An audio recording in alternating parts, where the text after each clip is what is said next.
Chapter 12. The great goddess said, I shall, without any doubt, destroy every misfortune of those who with collected mind will praise me always with these hymns. Those who recite the story of the destruction of Madhu and Kaitaba, the killing of Mahishasura, and the slaying of Shumbha and Nishumbha, with singleness of mind, on the 8th, 14th, and 9th lunar day, and those who listen with devotion to this supreme poem of my glory will have no evil befall them, nor any misfortunes arising from wrongdoing. For them there will be neither poverty nor separation from loved ones, nor danger from enemies, robbers, or kings. Nor at any time will danger arise from weapons, fire, or flood. Therefore, this poem of my glory is to be recited by those of concentrated mind and heard always with devotion, for it is the supreme way to well-being. May this glorification of mine put to rest all misfortunes born of pestilence, and also the three kinds of calamity.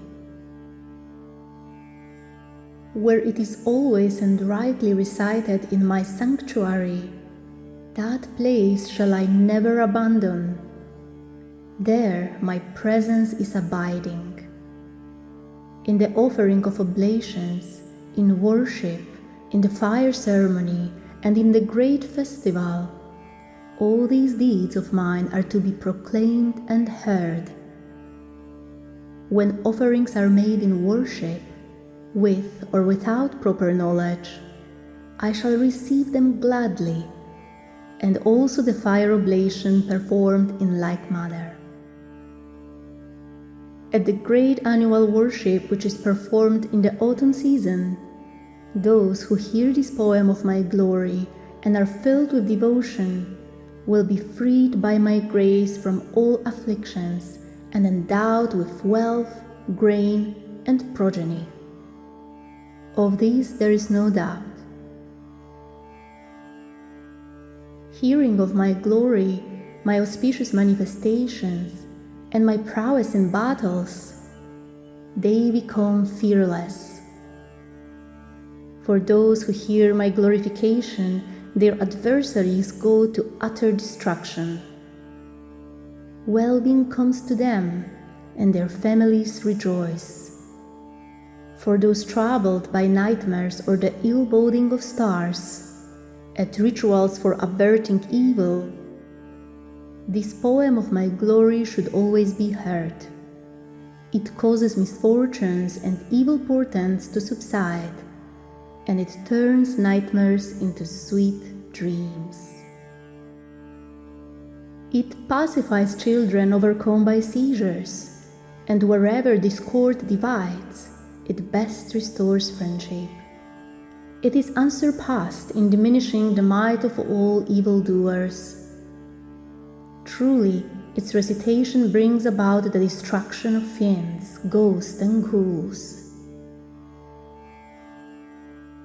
This entire glorification of mine draws one near to me, as by the offerings of finest cattle, flowers, gifts, incense, perfumes, and lights, made day and night for a year, and as by the feeding of brahmanas, by oblations, by consecrated water, and as by diverse other propitiations and offerings, so also, by hearing the recital of my auspicious deeds, am I pleased.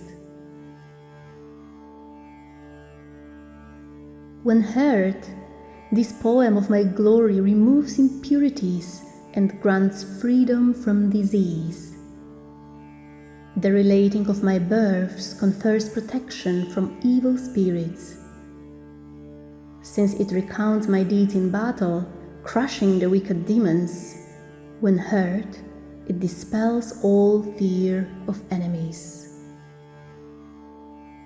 Praises uttered by you and the Brahminical seers, and by Brahma himself, produce an auspicious mind.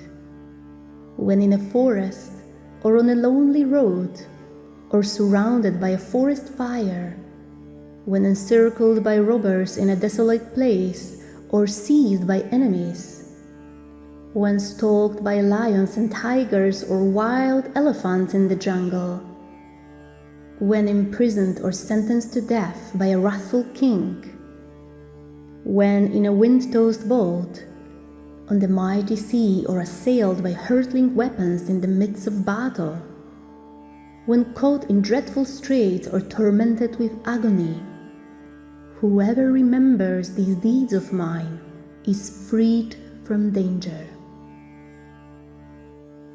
By my power, lions and beasts, robbers and enemies flee far away from one who remembers these deeds of mine.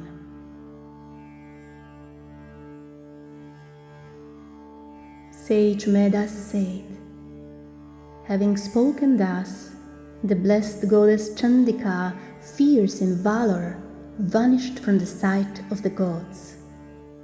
Their enemies struck down, the gods were delivered from affliction. They reclaimed their own dominions as before, and all partook of their shares in the sacrifices. As for the demons, after the Devi had slain in battle those two enemies of the gods, Shumbha and Nishumbha, the rest of them returned to the nether world.